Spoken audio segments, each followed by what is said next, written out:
नमस्कार, सत्यदर्शन न्यूज मध्ये आपले स्वागत आहे. मी पायल शहा. एक नजर टाकूया आजच्या ठळक घडामोडीवर. ट्रम्प यांच्या युद्धविरामाच्या घोषणेनंतर सोने आणि चांदीच्या भावात चढ-उतार. इराण आणि अमेरिका युद्धात सोने आणि चांदीच्या किमतीमध्ये चढ-उतार बघायला मिळतात.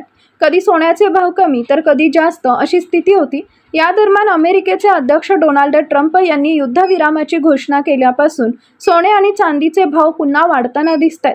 सोने आणि चांदीचा भाव आजही वाढला. MCX मार्केटच्या रिपोर्टनुसार आज सोने आणि चांदीच्या भावात मोठी तेजी बघायला मिळाली. मुंबईमध्ये आज 24 कॅरेट सोन्याचा भाव 1,62,340 रुपये प्रति ग्रॅम आहे. 22 कॅरेट सोन्याचा भाव 1,48,810 आहे. इराण आणि अमेरिका युद्धबंदी करार पूर्ण झाल्यानंतर सोने 2 लाखांच्या वर जाण्याचा अंदाज आहे. सोने अधिक महाग होण्याची शक्यता वर्तवण्यात आली आहे.